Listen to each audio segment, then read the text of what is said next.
Tes, tes, tes. Ya. Baik, bismillahirrahmanirrahim. Assalamualaikum warahmatullahi wabarakatuh. Innal hamdalillah, sesungguhnya puji-pujian hanyalah mutlak milik Allah. Nahmaduhu, kita senantiasa memujinya, wa nasta'inuhu, dan juga senantiasa memohon pertolongan kepadanya, wa nastaghfiruh, dan juga senantiasa memohon ampun kepadanya. Wa na'udzu billahi min syururi anfusina, dan kita mohon perlindungan kepada Allah dari keburukan hawa nafsu kita, wa min sayyiati a'malina, dan juga kita mohon perlindungan kepada Allah dari akibat atas amal-amal buruk yang pernah kita lakukan.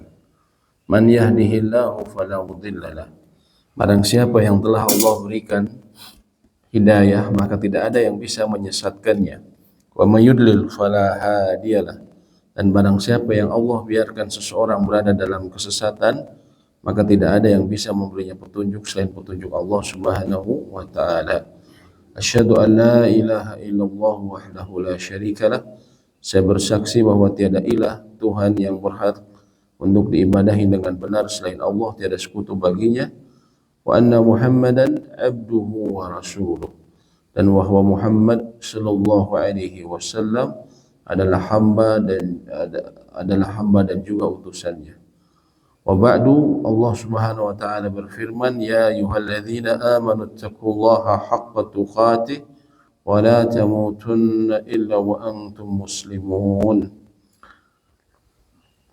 Wahai orang-orang yang beriman, bertakwalah kalian kepada Allah dengan sebaik-baiknya takwa, dan janganlah sampai kalian meninggal melainkan dalam keadaan berpegang teguh dengan agama Islam.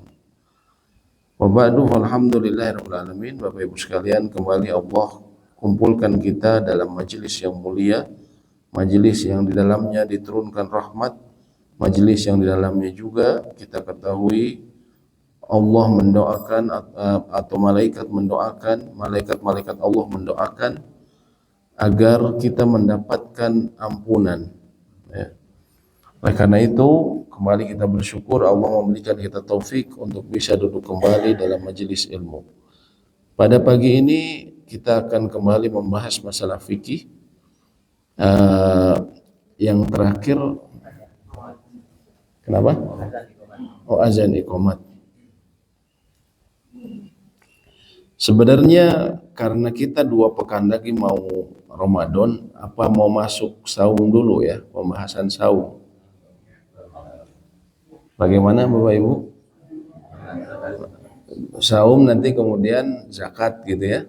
Saum, sholat malam. Baik.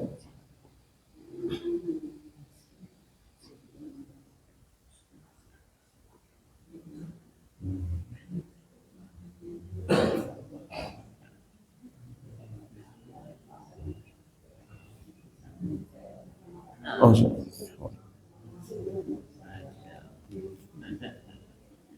baik. Koneksi. Kang Dani boleh minta tolong. Ini saya itu diupdate, jadi saya nggak tahu ini diupdate si Androidnya. Nah itu dia nggak ada Smart View sekarang.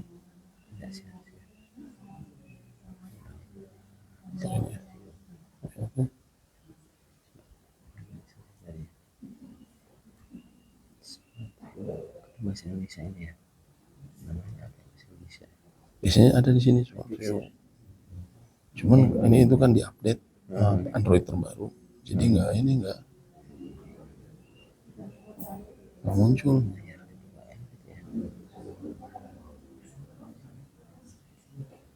Bukan ya. Biasanya langsung ada tanda seperti itu. Dex bukan ya Dex ya?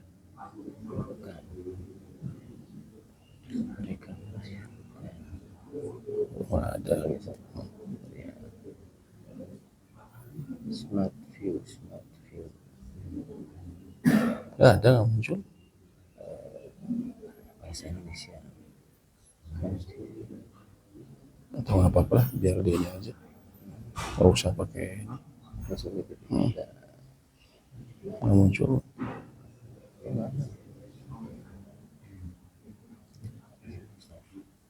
Smart View. Oh, Cari Smart View. Smart view.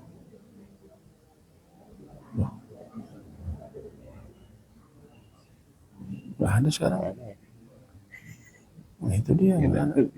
Aneh. Udah. Baik, bismillahirrahmanirrahim. Kita berbicara sekarang mengenai tentang puasa, fikih puasa. Dan kita kembali merujuk ke buku kita, yaitu kitab Fikih Muyassar. Puasa, berbicara mengenai puasa, artinya kita ketahui adalah menahan diri dari sesuatu.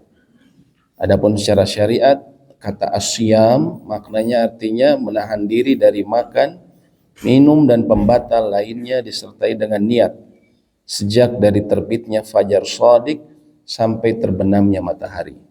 Terbitnya fajar shadiq sampai terbenamnya matahari. Fajar shadiq adalah fajar yang datang kedua.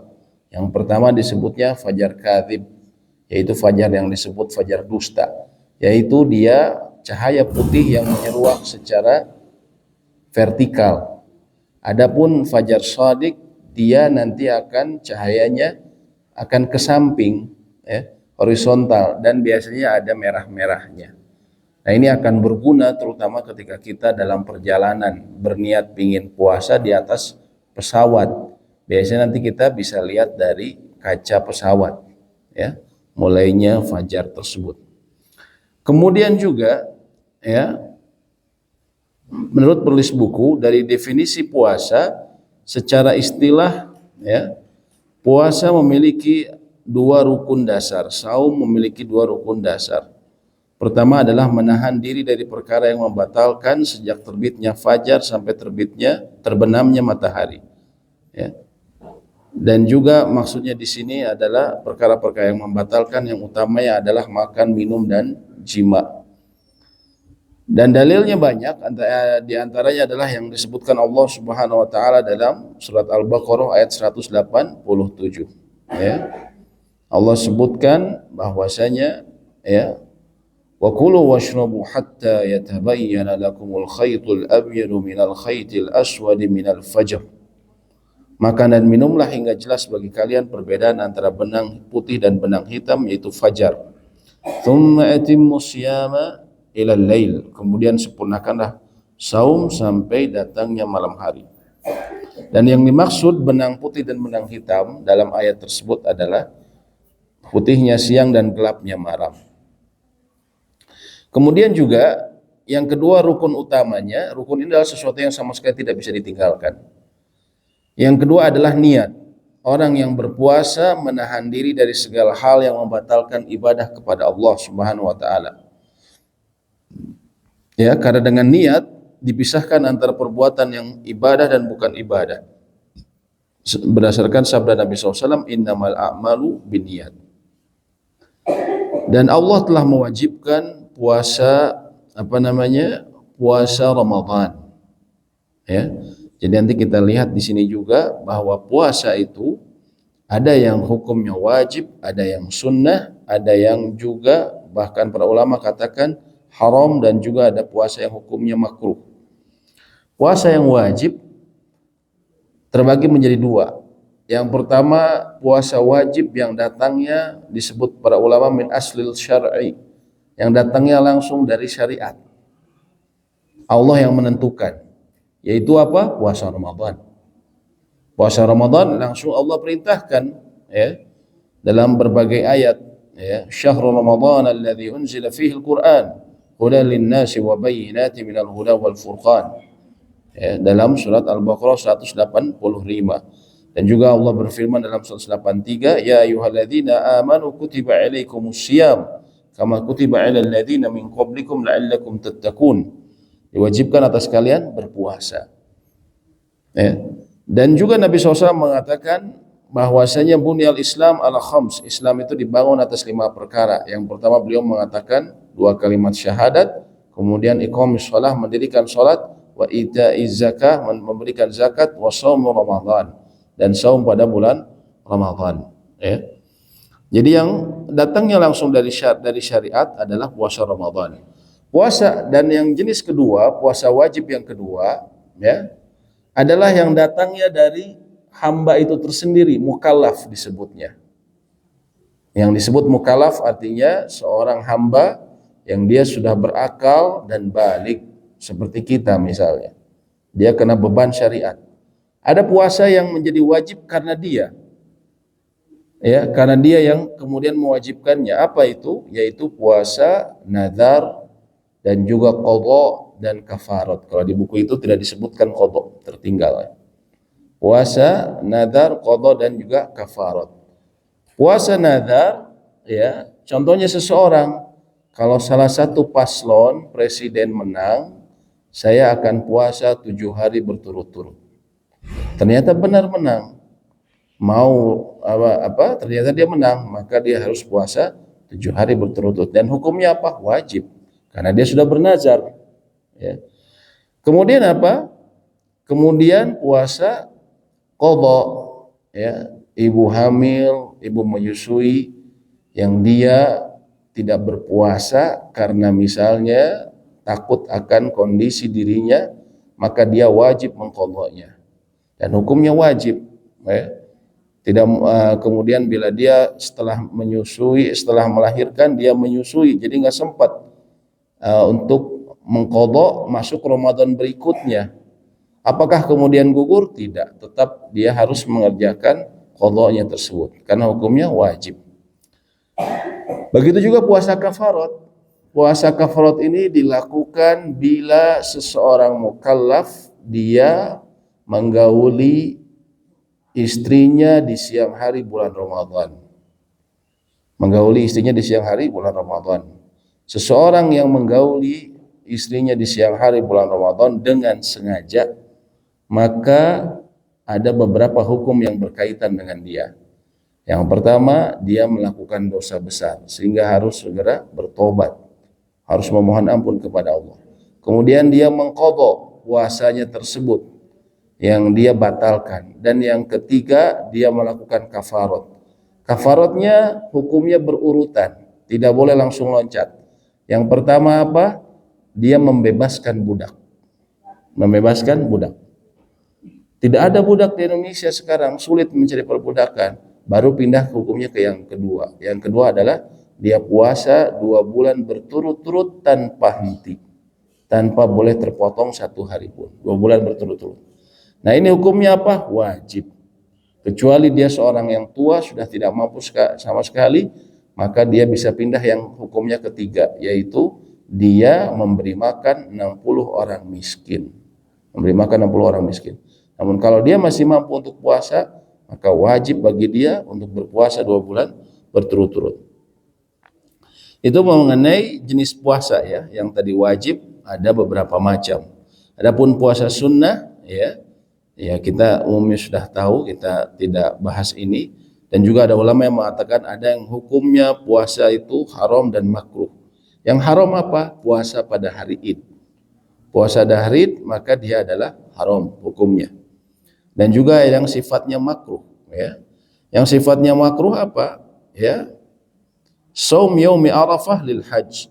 Saum pada hari Arafah bagi orang yang melaksanakan haji. Bagi orang yang melaksanakan haji, ya.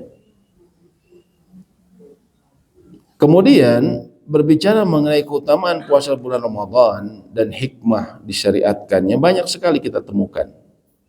Antara lain, ya, yang kita sering dengar, di antaranya Nabi SAW mengatakan, man shoma Ramadanan imanan wahtisaban. Barang siapa yang berpuasa pada bulan Ramadan imanan, dia karena iman dia, karena dia tahu bahwa ini kewajiban yang datangnya dari Allah, ya, karena keimanan dia terhadap agama yang mulia ini, wahtisaban, ihtisab artinya dia berharap pahala di sisi Allah, berharap janji-janji yang Allah berikan kepada orang yang berpuasa. Ghufira lahu ma taqaddama min dzambih. Allah mengampuni dosa-dosanya yang telah lalu. Dan juga Nabi SAW mengatakan as-salawatul khams, salat yang 5 waktu, al-jumu'atu ila al-jumu'ah, satu Jumat ke Jumat berikutnya, Ramadan ila Ramadan, satu Ramadan ke Ramadan berikutnya, mukaffiratun lima bainahuma, menghapuskan dosa di antara kedua waktu tersebut. Dosa yang dilakukan di kedua waktu tersebut, majtunibal kabair, selama dia menjauhi dosa besar. Sehingga kata para ulama, yang dimaksud menghapuskan dosa tadi, dihapuskan dosa yang telah lalu, kemudian dihapuskan antara satu Ramadan ke Ramadan berikutnya, itu adalah saghirah atau dosa-dosa kecil. Dosa-dosa kecil. Kalau gitu rugi dong. Mungkin ada orang berpikir, saya puasa 30 hari, yang dihapus dosa kecil aja. Tidak rugi. Pertama begini, para ulama katakan, la tahkiranna saghirah. Janganlah kalian sampai sepelekan dosa kecil. Fa innal jibal minal khasa. Karena sesungguhnya gunung itu tersusun dari kerikil-kerikil dan tanah-tanah. Kerikil dan tanah-tanah. Gunung, ya. Jadi jangan sampai disepelekan. Kita koleksi dosa, ya. Koleksi dosa setiap hari dari mata, dari mulut kita, lalu tanpa kita mencari penebusnya, tiba-tiba sudah menjadi gunung yang siap hancur menimpa kita. Na'udzubillah. Itu yang pertama. Yang kedua, apakah juga Ramadan bisa menghapuskan dosa besar? Jawabannya ya, kata para ulama. Bila disertai dengan tobat. Bila disertai dengan tobat.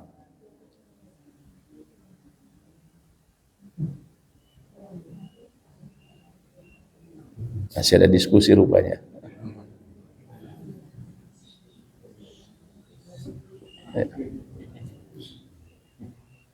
Bila disertai dengan tobat, yaitu seseorang memenuhi syarat tobat, dia berhenti dari dosa besar tersebut, kemudian dia menyesal, dan dia yang ketiga, dia berazam untuk tidak melakukannya lagi, bertekad untuk tidak melakukannya lagi. Dan bila ada hubungannya dengan manusia, dia pernah menzolimi dalam hubungan dagang, dia pernah curang, dia pernah mengambil hak partnernya, maka wajib dia dihalalkan. Minta dia kembalikan haknya, lalu minta dihalalkan. Bila dia datang di bulan Ramadan dengan keadaan seperti itu, maka insya Allah dosa besarnya juga akan diampuni. Ini yang harus kita pahami. Jangan sampai seseorang berpikir, misalnya, oh saya sudah korupsi nih, 500 juta dana bansos atau 1 miliar. Tapi kan sebentar lagi ada Ramadan. Satu Ramadan ke Ramadan berikutnya akan menghapus dosa saya. Ya sudahlah. Ya, pokoknya korupsinya antara satu Ramadan ke Ramadan berikutnya supaya kehapus. Gak bisa. Gak bisa. Dia karena termasuk dosa besar, maka dia harus bertobat. Dia harus kembalikan hartanya tersebut. Ya, walaupun dia bilang, saya ini ngambil korupsi 1 miliar. Tapi 950 juta saya sumbangkan untuk pesantren. Saya cuma ngambil 50 juta aja katanya gitu kan, buat cicilan mobil gitu kan. 50 juta aja. Tetap dia harus kembalikan walaupun diberikan kepada kebaikan. Karena Nabi SAW katakan, Allah tidak menerima shadaqatan min ghululin. Allah tidak menerima sedekah dari harta haram. Ya, percuma.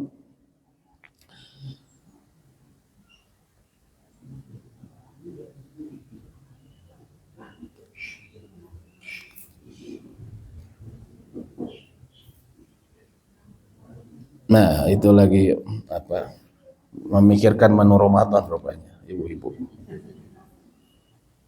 Lalu kemudian ya, berbicara mengenai hikmah disyariatkannya Ramadan, selain tadi menyucikan jiwa karena seseorang berusaha membersihkan dirinya dari dosa dan juga sifat buruk, dan juga puasa mempersempit jalan syaitan, ya. Juga terdapat dalam puasa ini sikap zuhud agar kita terbiasa untuk bersederhana dan juga menggugah sifat empati. Nah, ini tentunya insya Allah hikmah-hikmah yang kita bisa sadari ya kalau kita memikirkan. Dan ini hanya ada di syariat Islam yang mulia. Kemudian mengenai syarat wajib puasa Ramadan, syarat wajibnya bagi siapa saja. Disebutkan di sini adalah yang pertama adalah Islam. Seorang Muslim ya, dia diwajibkan untuk kemudian puasa Ramadan. Bagaimana kalau misalnya dia seorang non-Muslim yang biasanya mereka melakukan, saya untuk solidaritas. Saya pernah ketemu guru saya dulu SMP, dia Katolik, namun dia selalu kalau di bulan puasa selalu berpuasa. Ya, kenapa katanya? Ya kita sama-samalah tenggang rasa, pengen merasakan dan seterusnya.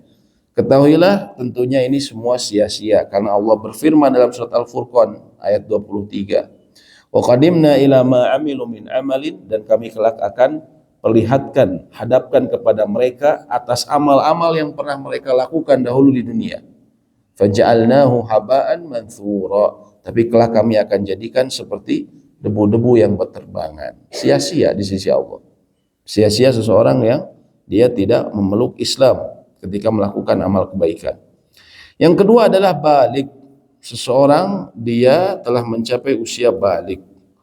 Maka seseorang yang balik, ya, kalau seorang anak di siang hari bulan Ramadan dia menjadi balik, maka keesokan harinya wajib dia berpuasa. Wajib dia berpuasa, ya. Jangan bilang, oh ini karena masih baru balik, mungkin nantilah Ramadan tahun depan. Enggak, besoknya dia langsung berpuasa, ya. Makanya dibiasakan semenjak usia tamyiz, usia yang kira-kira dia bisa membedakan antara yang bahaya dan tidak. Kalau jalan di pinggir, ya, kena api dia tahu bahaya, usia 7 tahunan biasanya, maka dia sudah mulai dibiasakan untuk berpuasa, bisa dibiasakan untuk berpuasa, ya. Kemudian, ya, kemudian juga berakal, ya, sehingga puasa tidak wajib atas orang gila dan orang yang lemah akal. Ya, Nabi SAW mengatakan rufi'al qalam an thalathatin, peta catatan amal itu diangkat dari 3 kelompok. Yang pertama apa? Ya, aninaim hatta yastayqidh, dari seseorang yang tertidur sampai dia bangun. Anisobi hatta yahtalima, dari seorang anak sampai dia kemudian bermimpi atau balik. Anil majnun hatta yaqila, dari seorang yang gila sampai dia berakal.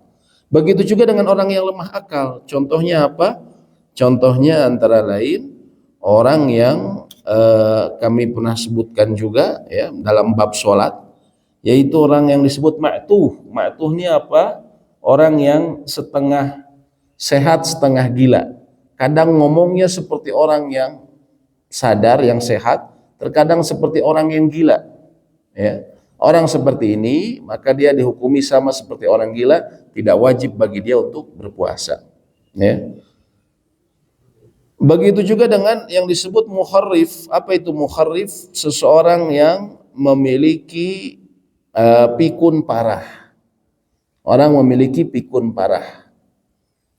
Orang yang pikun parah, maka atau yang rusak memorinya, seperti contohnya Alzheimer di level 2 dan 3 yang sudah mengganggu memorinya, maka saat itu dia tidak wajib untuk berpuasa. Ya, sama seperti orang gila. Apakah harus membayar fidyah? Karena dia tidak wajib, maka tidak membayar fidyah. Harus nanti kita bedakan. Ada orang tua yang sudah tidak mampu untuk berpuasa karena kondisi tubuhnya. Tubuhnya tidak mungkin dia untuk berpuasa, nggak kuat, ya, harus makan dia misalnya, atau punya penyakit, tapi akalnya masih ada, maka nanti dia harus membayar fidyah.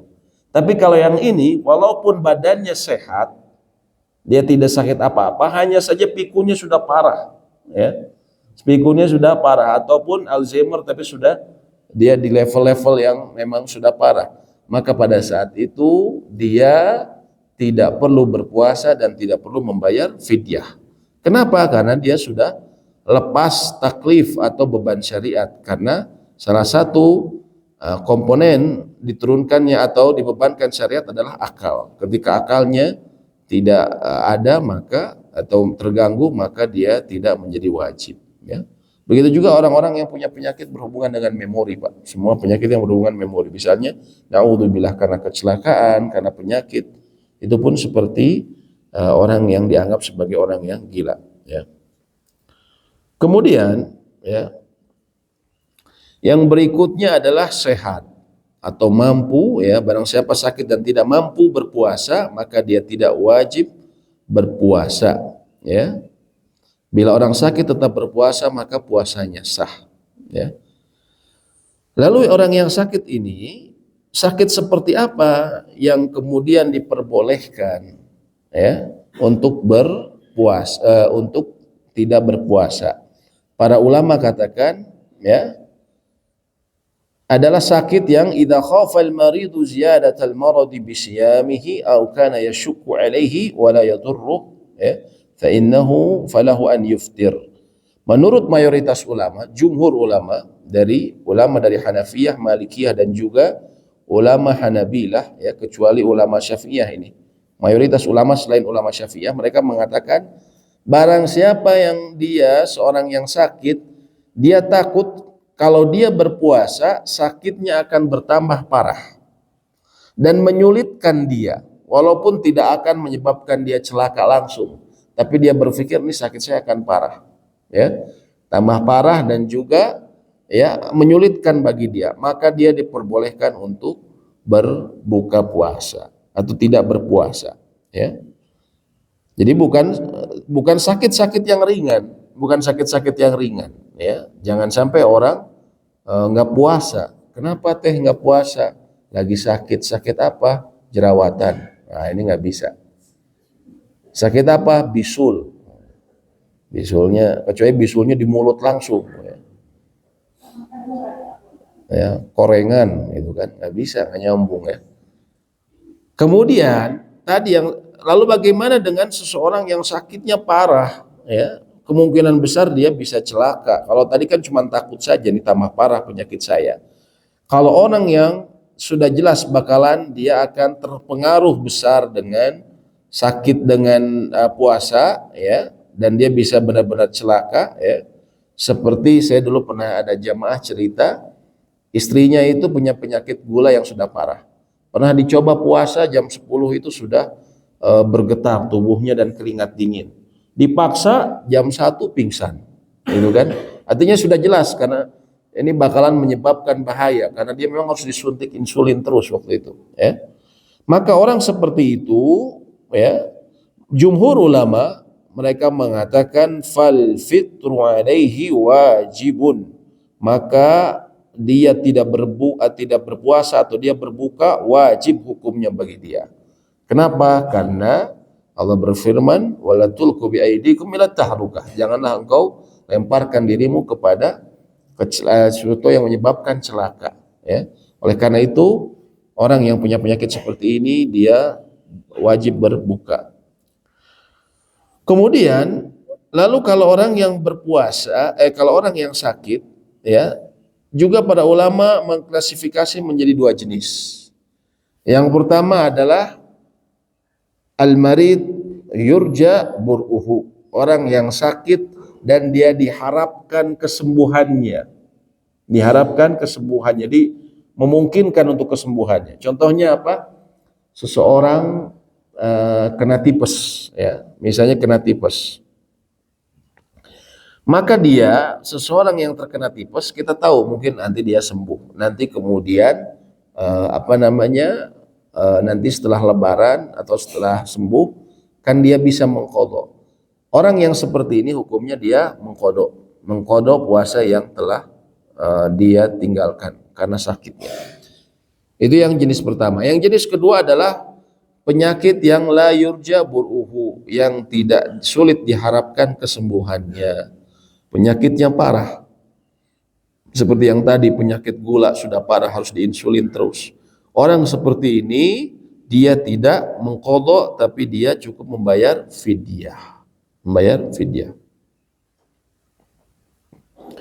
Kemudian yang berikutnya adalah syarat berikutnya adalah iqamah, bermukim, sehingga tidak wajib atas musafir. Wa man kana maridan aw ala safar, barang siapa yang sakit atau dalam perjalanan, fa iddatu min ayyamin ukhar, maka wajib berpuasa sebanyak hari yang ditinggalkan, ya. Akan tetapi bila dia berpuasa maka puasanya sah, ya. Kemudian yang keenam, dan dia kalau tidak berpuasa maka dia mengqadha. Yang keenam adalah suci dari haid dan nifas, ya. Sehingga wanita haid dan nifas tidak wajib berpuasa, ya. Dan apabila dia telah seorang wanita sebelum datangnya subuh dia telah suci, telah bersih, maka bersegera dia membersihkan diri dan dia berpuasa pada hari tersebut, ya. Jangan kemudian dia sengaja tidak berpuasa, ya. Walaupun dia belum mandi, tapi kalau sudah dia tetapkan niat sebelum subuh ya untuk berpuasa. Kemudian kita lihat di bagian ke-6 dari buku ini, penetapan masuk bulan Ramadan dan berakhirnya. Masuknya bulan Ramadan ditetapkan dengan ru'yatul hilal, melihat bulan sabit oleh seorang muslim sendiri atau kesaksian orang lain tentang itu, ya. Bila seorang muslim yang adil, dia saleh, dia bersaksi bahwa dia melihat Ramadan, maka bulan Ramadan ditetapkan masuk dengan kesaksiannya ini, ya. Dan dikatakan bahwasanya ru'yatul hilal ini adalah perkara yang telah disepakati oleh para ulama, ya. Antara lain dinukil dari Syekhul Islam Ibnu Taimiyah. Beliau mengatakan bahwasanya para ulama telah bersepakat akan menetapkan bulan Ramadan dengan ru'yatul hilal, ya. Antara lain beliau katakan karena pada zaman Nabi SAW, ya, kaum muslimin sudah mengenal menghitung hisab, tapi mereka Nabi SAW tidak menyuruh mereka untuk menghitung. Tapi beliau katakan sumu liru'yatihi, ya, wa aftiru liru'yatihi. Berpuasalah kalian dengan melihatnya dan juga berbukalah kalian dengan melihatnya. Sehingga ya dari situ kata Syekhul Islam Ibnu Taimiyah terdapat ijma kesepakatan ulama bahwasanya menetapkan masuknya bulan Ramadan dengan apa yang dilihat. Apabila pada hari malam ke-29 ya atau malam ke-30 ya seseorang tidak ada yang melihat hilal, maka kemudian disempurnakan bulan Sya'ban menjadi 30 hari. Ya, dan tidak mungkin 31 hari, tapi kalau memang tidak terlihat maka 30 hari, ya. Maka bulan Sya'ban menjadi 30 hari, ya. Dan penetapan akhir bulan Ramadan adalah juga sama dengan ru'yatul hilal melalui kesaksian dua muslim yang adil. Kalau tadi masuknya Ramadan itu cukup kalau ada satu orang yang adil diakui ya kesolehannya, terus kemudian dia melihat hilal dengan benar, maka bisa ditetapkan Ramadan oleh pemimpin kaum muslimin. Namun untuk berakhirnya Ramadan harus yang melihatnya harus minimal 2 orang, ya. Berdasarkan ada sejumlah riwayat yang berbicara masalah itu, ya. Kalau di akhir Ramadan, dia harus dilihat 2, ya. Lalu bagaimana dengan kita misalnya? Di kita ada yang macam-macam ya. Bahkan ada aliran-aliran yang dia pakai dengan pasang surut matahari, pasang surut air laut ya. Ini sama sekali tidak ada dasar pasang surut air laut ya. Dan itu perbuatan yang tertolak di sisi syariat ya. Sebenarnya kalau kita sebagai seorang masyarakat ya, maka sebenarnya kita tidak sulit ya. Dalam hal ini kita cukup menyandarkan kepada pemegang atau pemangku kebijakan ya. Karena Allah berfirman atiullaha wa atiur rasul wa ulil amri minkum. Taatilah Allah dan Rasulnya dan taatilah ulil amri. Ulil amri dalam hal ini menurut Ibnu Katsir adalah ulama dan juga umaro, Dan ulama umaro yang berwenang di negeri kita, mau suka atau tidak, cinta atau benci, yang menetapkan dan kemudian memiliki kuasa untuk satu negeri kita adalah dalam hal ini Kemenak, dan juga kita ketahui biasanya suka ada sidang itsbat yang kerjasama antara Kemenak dan juga MUI ya. Maka mereka lah ulil amri dalam hal ini. Sehingga kita sebagai warga negara atau seorang muslim yang ada di Indonesia sebenarnya mudah. Kita cukup saja menyandarkan keputusan kita terhadap mereka. Maka itu sudah disebutnya bara'atu zimmah. Tanggung jawab kita sudah lepas. Adapun perkara mereka benar dan salah, itu tanggung jawab mereka. Karena kita hanya diperintahkan untuk, tidak mungkin semua orang bisa meneliti secara baik. Ya. Kita hanya dibebankan untuk mengikuti keputusan bersama, karena Nabi SAW berkata sumu liru'yatihi, berpuasalah kalian. Nabi SAW tidak menyuruh satu orang, kata para ulama. Dari hadis tersebut sumu artinya kalimat untuk jamak, liru'yatihi ketika kalian melihatnya. Artinya keputusan untuk berpuasa ini haruslah untuk bersama-sama, Dalam hal ini dalam level bangsa atau negara, yaitu keputusan bersama untuk satu negara. Sehingga ya, kalau mereka benar, mereka mendapatkan pahala 2 ijtihadnya. Kalau salah mereka mendapatkan 1. Namun kita sudah lepas tanggung jawab ketika kita menyandarkan keputusan kita kepada pihak yang berwenang tersebut ya. Jadi artinya tidak perlu pusing ya ketika kita datangnya Ramadan dengan perbedaan-perbedaan penetapan tersebut ya. Kemudian kita lihat di bagian ke-7 dari buku ini, waktu niat berpuasa dan hukumnya. Orang yang hendak berpuasa wajib berniat puasa ya. Karena dia ada satu rukun, innamal a'malu binniyat. Sesungguhnya amal-amal itu tergantung niatnya ya. Dan khusus untuk puasa wajib yang tadi kami sebutkan, puasa Ramadan, puasa qadha, puasa kafarat ya, dan juga nadar, seseorang harus meniatkan di waktu antara di malamnya, itu yang disebut malam ini, antara kalau kita mudahkan, kita simplifikasi dari pada maghrib sampai menjelang subuh. Seseorang harus berniat di waktu tersebut untuk berpuasa di keesokan harinya. Berbeda dengan puasa sunat ya. Berpuasa sunat dia niatnya bisa datang belakangan ya, datangnya niat belakangan setelah lewat waktu subuh. Adapun puasa wajib maka dia harus niat di waktu-waktu tersebut antara pada maghrib sampai menjelang subuh. Sehingga seseorang bila dia tidak berniat untuk puasa Ramadan kemudian masuk waktu azan subuh, maka dia tidak puasanya tidak sah bila dia berpuasa ya. Contohnya begini, Bapak lagi perjalanan ke Surabaya, musafir jadi. Kemudian Bapak berpikir, saya kan musafir nggak puasa, saya nggak akan puasa deh. Kemudian Bapak setelah keluar dari hotel cari makanan ya, misalnya karena Bapak nggak beli sarapan di hotel, misalnya paketnya tidak sarapan di hotel, Bapak cari makanan di Surabaya, jam sarapan jam 5, jam 6, jam 7 nggak nemu, semua toko tutup, toko makanan. Kemudian Bapak berpikir, kalau gitu saya puasa aja deh, kan juga ini Ramadan. Apakah boleh Pak? Tidak boleh, karena dia harus tidak menyertai dengan niat. Tapi beda dengan puasa sunnah.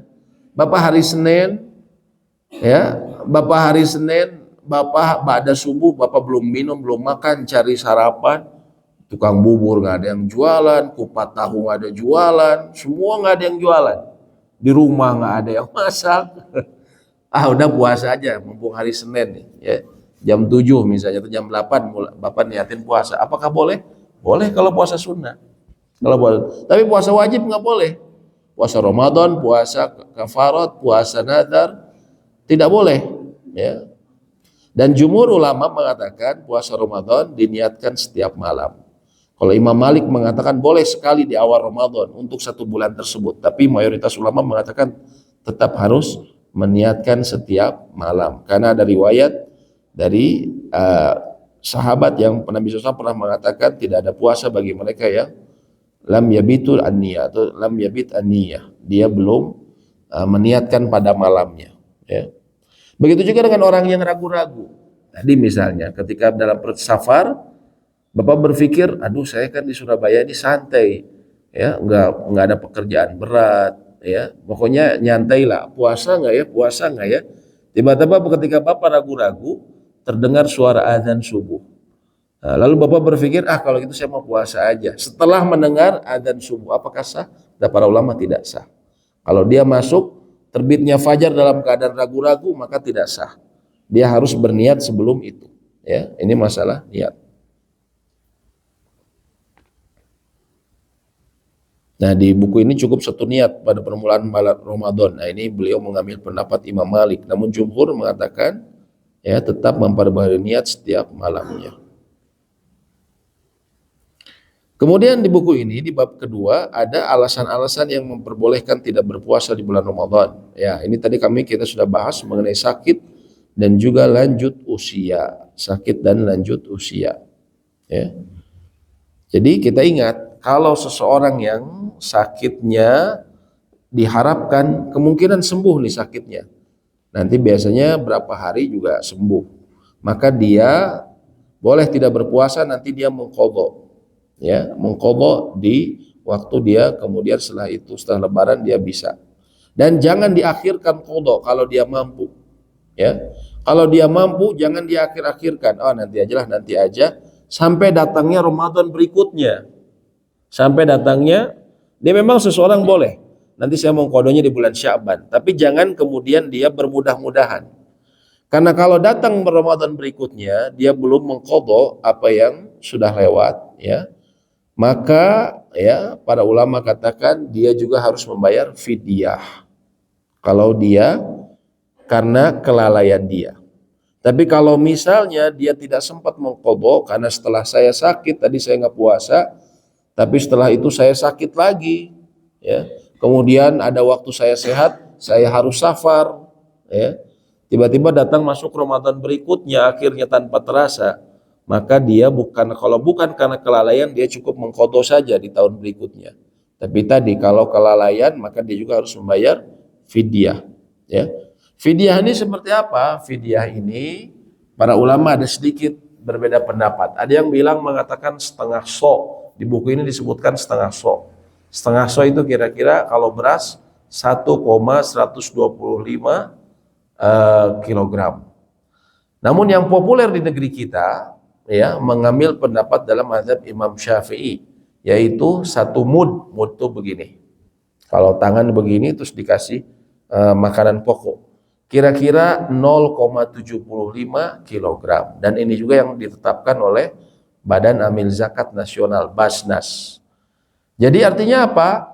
Selama seseorang itu sakit dan dia ternyata sakitnya sulit diharapkan kesembuhannya, contohnya orang tua ataupun orang yang punya penyakit berat, maka dia setiap harinya memberikan 0,75 gram, 0,75 kilogram. Ya. Bukan sehari, bukan 3 kali makan, bukan. Ya. Misalnya sakitnya 5 hari, berarti 5 kali 3, enggak. Cukup 1 hari 0,75 kilogram. Tinggal dikalikan saja. Punya orang tua yang sulit diharapkan kesembuhannya, 30 hari nih sakitnya, 0,75 kali 30, ya. Berapa tuh, Bu? 22,5 ya.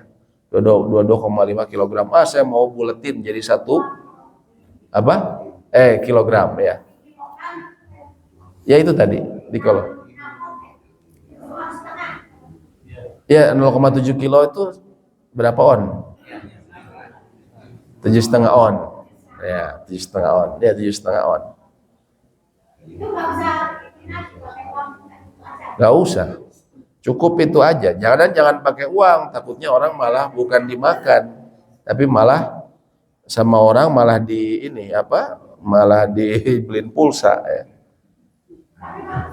Ibu saya dulu kadang-kadang setelah puasa suka ngasih makan kepada orang itu sehari, maksudnya kasih makan.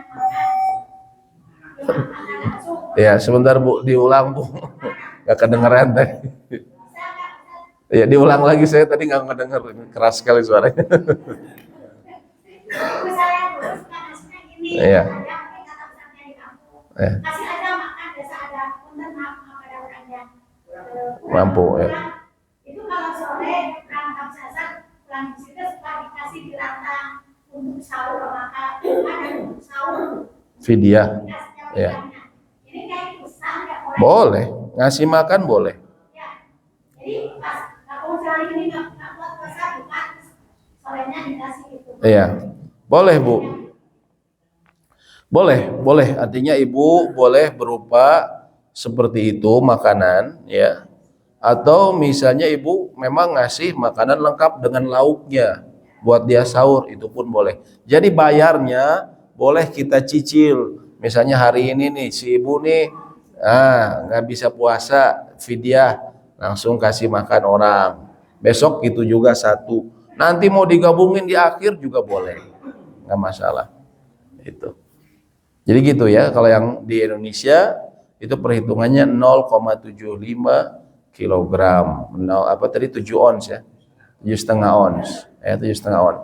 Kalau misalnya saya pingin yang lebih berhati-hati, pingin 1,2 kilogram, ya, atau 1,125, 1/4 kilo, bolehkah? Ya tidak masalah juga. Lebih nggak masalah, lebih. Ya jangan kurang, gitu.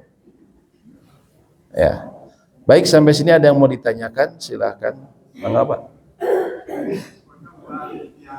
Orang yang masuk balik itu diwajibkan untuk berpuasa. Ya. Tapi dalam Al-Baqarah 1 itu beriman orang-orang yang beriman diwajibkan atas kami untuk berpuasa. Jadi balik di sini itu artinya itu beriman. Walaupun dia harus beriman dulu.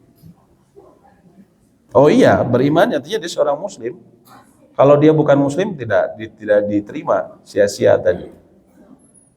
Tapi kan itu kan dari anak-anak masuk ke balik. Jadi pengertiannya beriman itu gimana? Iya. Maksud Bapak, apakah bertentangan misalnya iman dengan kondisi balik seseorang? Apakah ketika dia belum balik, kemudian dianggap belum beriman? Tidak. Artinya bagi seseorang yang dia memegang iman Islam, seseorang Muslim, apabila sudah balik, maka otomatis dia wajib, ya, dia wajib untuk berpuasa. Dan sulit seorang bilang, kamu udah beriman belum? Ya, kita sulit bagi kita untuk mencari tahunya, ya, seperti itu. Sebelum Allah dengan puasa itu kan didahului dengan salat tarawih. Dengan? Oh ya. Itu setelah pelaksanaan tiga itu tidak ada sholat sunat lainnya. Ya. Terus bagaimana seseorang itu kalau dia sudah sholat tiga, kalau itu pada malam dia sambung sholat tahajud. Ya. Ya, baik. Nabi SAW mengatakan tidak ada 2 witir dalam satu malam. Ya, kemudian Nabi SAW mengatakan ij'alu akhira salatikum fil lail al-witr. Jadikanlah salat terakhir kalian di malam hari adalah witir. Namun itu bukan bermakna wajib harus diakhirkan. Artinya apa? Kalau seseorang saya khawatir tidak bisa bangun misalnya di hari-hari biasa, ketika di waktu sepertiga malam terakhir saya pingin witir di awal waktu, sebelum tidur saya mau witir dulu, apakah boleh? Jawabannya pertama boleh. Ternyata dia bangun untuk tahajud misalnya, apakah saya masih bisa boleh sholat malam? Kan sudah saya tutup. Jawabannya boleh. Karena itu Nabi SAW mengatakan ij'alu akhiru sholatikum fil lail, itu maknanya bukan wajib, itu tapi adalah mustahab, disukai. Dibuktikan dengan praktek Nabi SAW. Nabi SAW beliau pernah sholat malam sampai selesai witir. Setelah witir, kemudian beliau sholat lagi dalam keadaan duduk 2 rakaat. Waktu itu belum masuk waktu subuh. Dari situ para ulama mengatakan bahwa bukan menutup malam dengan witir itu bukan wajib, tapi mustahab, dan setelahnya masih bisa sholat. Seperti itu. Allahu a'lam bishawab. Kalau ini setelah sholat Ramadan sebulan itu kan sampai sebulan ke depannya itu kan diwajibkan kita disunatkan untuk sholat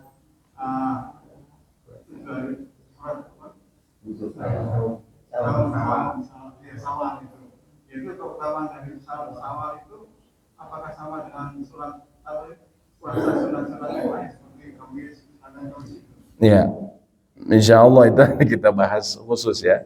Saum Syawal, tapi intinya saum Syawal ini ya termasuk penyempurnaan dari apa yang kurang yang kita lalui di bulan Ramadan ya. Nah, keutamanya ada keutamaan khusus memang, artinya seperti puasa dahr, puasa 1 tahun. Kalau kita setelah meneruskan dari puasa Ramadan, kita sambung dengan puasa di bulan Syawal. Seperti itu secara umum, Pak. Tapi nanti detailnya nanti kita insya Allah bisa bahas khusus. Ya, ya. Seringnya terjadi dua Idul Fitri. Iya. Ada yang sudah lebaran ini, tapi kita masih puasa, nggak apa-apa. Iya. Ya kembali itu saja Bu. Yang mudah Ibu, kalau ingin lepas dari tanggung jawab, Ibu kan bukan seorang mujtahid, tidak memiliki perangkat keilmuan untuk menentukan apakah ini yang benar mana yang kuat. Dalam hal seperti ini, umat Islam ini kembalikan kepada ulil amri. Ulil amri mau suka atau benci, mau yang dulu kemarin dia coblos atau bukan, tetap dia adalah yang memiliki kuasa yang diakui satu negara kita. Dalam hal ini Kemenak dan MUI. Ya sudah, kita ikutin saja apa kata mereka. Ya, disebutnya kata para ulama, hukmul qadi yarfa'ul khilaf. Apabila pemimpin qadi, hakim, dalam hal ini hakim dalam semacam hakim itu ya, telah memutuskan perkara, maka terputuslah khilaf, perbedaan pendapat, mengangkat perbedaan pendapat. Jadi kalau sudah satu menetapkan yang berwenang, ya sudah, yang lain ngikutin aja. Dan itu sangat hikmah yang sangat besar pada persatuan umat. Kalau setiap orang memiliki, setiap kelompok ormas memiliki pendapat masing-masing, coba kalau kita mau jujur, ormas di negeri kita ada berapa banyak? Banyak sekali. Saya ikut organisasi ini, saya ikut organisasi. Semua orang akhirnya beda-beda. Ya, bisa jadi beda-beda. Ya. Nanti sampai-sampai nanti jangan-jangan nanti pemuda Pancasila ikut-ikutan juga. Saya punya ini sendiri, gitu kan, punya isbat sendiri, gitu. Jadi kita cukup kembalikan ke pihak yang berwenang. Dan itu insya Allah tentunya lebih melegakan hati kita ya. Seperti itu Bu ya. Terima kasih. Iya. Masalah niat itu apakah bisa di awal sebelum satu aja atau sejak awal? Ya, kata Imam Malik tadi kami telah sebutkan juga bahwa kata Imam Malik ya bisa untuk satu di awal Ramadan untuk satu itu. Hanya saja menurut mayoritas ulama, dan kalau penulis buku ini tetap dia memilih pendapat Imam Malik cukup sekali. Namun beliau mengatakan tetap dianjurkan, dan ini pendapat mayoritas ulama jumhur, tetap memperbaharui niat setiap malam. Pendapat mayoritas ulama tetap memperbaharui niat setiap malam. Walaupun tidak perlu sebenarnya kita memiliki ada lafaz-lafaz tertentu, yang penting hati kita, karena yang disepakati itu letak niat ada di hati. Seperti itu. Yang penting kita niatkan sebelum datangnya waktu subuh. Ya, bagaimana? Mohon. Misalnya kita ada utang tahun ini, dan tentunya kita sempat mengkodoknya. Iya. Ketemu lagi Ramadan lagi. Nah itu apakah saya harus mengkodok setelah Ramadannya atau bayar fidyah untuk utang sebelumnya? Ya, kalau seseorang yang dia tidak sempat membayar hutang tahun sebelumnya, kemudian datang Ramadan berikutnya, maka dia harus mengqadha dan dia juga harus membayar fidyah. Sebagaimana tadi kami sempat jelaskan, itu karena apa? Karena kelalaian. Dia harus membayar fidyah. Karena ada sejumlah athar dari para sahabat, mereka mengatakan seperti itu ketika zaman Nabi SAW, ketika seseorang dilalaikan untuk tidak membayar qadha'nya, tidak melakukan qadha'nya, maka dia juga harus membayar fidyah. Tapi beda ya, double. Yang wajib qadha lalu kemudian juga harus membayar fidyah. Tapi berbeda halnya dengan seseorang yang memang terhalangnya karena uzur. Contohnya, ibu-ibu, saya waktu kemarin misalnya tidak puasa karena saya harus menyusui anak saya, atau saya lagi hamil, saya takut lemah badan saya. Apa yang harus dilakukan? Mengqadha. Tapi beres setelah kemudian melahirkan, kan langsung menyusui ibu ya. Nah, ibu-ibu juga takut, takut nanti saya lemah juga nih. Akhirnya dia nggak sempat untuk mengqadha, datang Ramadan berikutnya. Nah, dia bukan karena pilihan dia, maka dia tidak perlu membayar fidyah. Tidak membayar fidyah. Qadha saja. Tapi nanti ini sebenarnya kalau khusus ibu hamil dan menyusui nanti ada perinciannya Bu ya. Ringkasnya, kalau ibu dan hamil dan menyusui, kalau takut karena kesehatan dia sendiri dan kesehatan diri dia dan anaknya, maka dia cukup mengqadha saja. Tapi beda halnya kalau dia takutnya karena anaknya saja. Karena anaknya saja dia harus mengqadha dan menfidyah. Itu kembali ke niatnya sang ibu. Kalau niatnya karena sang anak saja, maka dia harus bayar qadha, harus qadha dan juga harus bayar fidyah. Double. Ya. Punya teman mau tanya tapi belum saya jawab. Ya. Dia itu memang sehat dan dibawa karena usia 65 tahunan, pensiunan juga sama. Iya. Kemarin dia juga pagi mah dia banyak itu karena tinggal suami juga, di rumah SPLT yang mungkin ada sebulan yang lalu ada dirawat, tapi syaratnya terlalu sehingga kalau kita A bukannya A dia jawabnya A aja B, hanya memori untuk bertanya sepertinya kurang ini, jadi mengingatnya yang belakang aja, ibu yang meninggal, suami meninggal. Nah itu kalau menjawab WA aja dia sepertinya bisa, tapi menjawab WA tidak ada artinya, bisa berarti kayak itu. Nah itu berarti syaratnya Terganggu. itu tidak wajib puasa. Ya dipastikan saja Bu, dipastikan sama pihak yang berwenang, dokter dalam hal ini, apakah memang dia seperti orang yang memang sudah terganggu betul-betul. Kalau sudah terganggu betul-betul, memang sudah tidak ada syariat untuk berpuasa bagi dia. Katanya sembuh katanya, tapi yang berarti itu tidak ada artinya. Kalau kita bertanya, wajib, ya nggak kesannya dalam arti bahwa dia kemana aja dia jawabnya gitu. Mungkin intinya nggak. Iya. Tanya si anak juga tanya kamu nanti puasa kalau tidak puasa Iya, baik. Dipastikan saja Bu ke dokter kondisi saat ini. Ya, karena tadi dia bilang kan bisa jadi membaik. Nah, artinya mungkin ada progres kalau sekarang. Ibu tanyakan saja kondisi menjelang Ramadan sekarang bagaimana nih kata dokter kondisinya. Kalau kondisinya ternyata sudah membaik, ya dia berpuasa. Tapi misalnya kalau ada kondisi tubuhnya lain karena penyakit jantung tidak memungkinkan berpuasa, maka dia membayar fidyah. Tapi kalau memang misalnya memorinya tambah parah, benar-benar seperti orang yang pikun parah ataupun gila, ya, maka saat itu ya tidak ada yang bisa dilakukan. Artinya dia tidak perlu berpuasa dan juga tidak membayar fidyah. Jadi dipastikan dulu aja ke pihak yang ke dokter ya. Saat ini bagaimana di kondisi terbarunya? Itu Allahu a'lam bishawab. Ya. Begitu. Ya, mangga Pak. Masalah yang tadi ada yang utang puasa, malah memang sengaja sudah bertahun-tahun tidak dibayar gimana? Itu ya berdosa dia. Berdosa karena tadi kita ketahui qadha itu adalah puasa wajib. Puasa wajib. Berarti dia menunda-nunda sesuatu yang wajib bagi dia. Sehingga dia berdosa. 10 tahun nggak dibayar, dia harus bayar qadha dan juga dia harus fidyah juga. Dia fidyah atas kelalaiannya dia. Kalau dia tidak lalai, tapi karena tadi ada uzur, sakit, atau dia memang pekerjaannya dia harus safar terus, pilot misalnya, dan harus safar, nggak ada berhentinya, nggak bisa dia di sela-sela itu dia qadha. Ya kalau misalnya begitu nyampe, dia harus istirahat, harus makan sehingga nggak sempat untuk mengqadha, maka dia pas misalnya tahun ketiga baru dia bisa, ya misalnya lagi lockdown kemarin, terus dia akhirnya punya kesempatan, dia nggak safar, maka saat itulah dia membayar.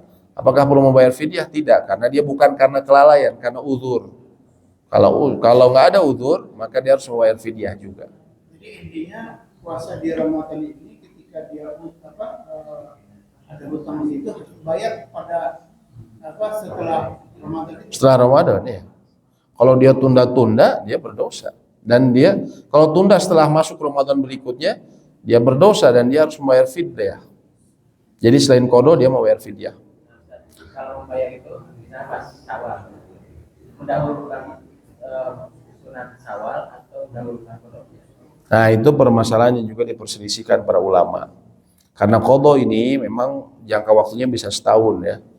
Dan Aisyah radhiyallahu taala anha beliau mengqadhonya pada puasa yang beliau sempat beliau dapat halangan. Beliau mengqadhonya pada bulan Sya'ban, sebulan sebelum Ramadan. Karena kedudukan Nabi SAW katanya, bukan karena beliau menunda-nunda, tapi karena kedudukan Nabi SAW. Artinya ya mohon maaf ya, sebagai istri dia standby gitu terhadap Nabi SAW. Ya. Sehingga para ulama mengatakan karena waktu puasa qadha ini leluasa bisa 1 tahun, sebagian mereka mengatakan tidak mengapa untuk kemudian seorang puasa Syawal terlebih dahulu. Sebagian ulama lain mengatakan tidak, dahulukan dulu puasa qadha karena itu hukumnya wajib. Adapun Syawal termasuk sunnah. Kalau kami cenderung kalau kita masih memungkinkan untuk membayar hutang, bayar dulu aja biar lebih aman dan keluar dari perselisihan ulama, ya. Bayar dulu. Nah, tapi kalau waktunya sudah mepet nih, Syawalnya udah mau habis, saya baru bayar 3 padahal hutang saya ada 7 misalnya. Maka insya Allah tidak mengapa kita mengambil Syawal dulu saat itu, ya. Nanti setelah itu baru kita di bulan setelah Syawal baru kita kemudian berpuasa mengqadha sisanya. Allahu a'lam bishawab, ya. Begitu. Baik, demikian yang bisa kami sampaikan. Semoga memberikan manfaat. Insyaallah pekan depan kita lanjutkan lagi mengenai fikih saum ini. Semoga memberikan manfaat. Subhanakallahumma wa bihamdik, asyhadu an la ilaha illa anta, astaghfiruka wa atubu ilaik. Assalamualaikum warahmatullahi wabarakatuh. Depannya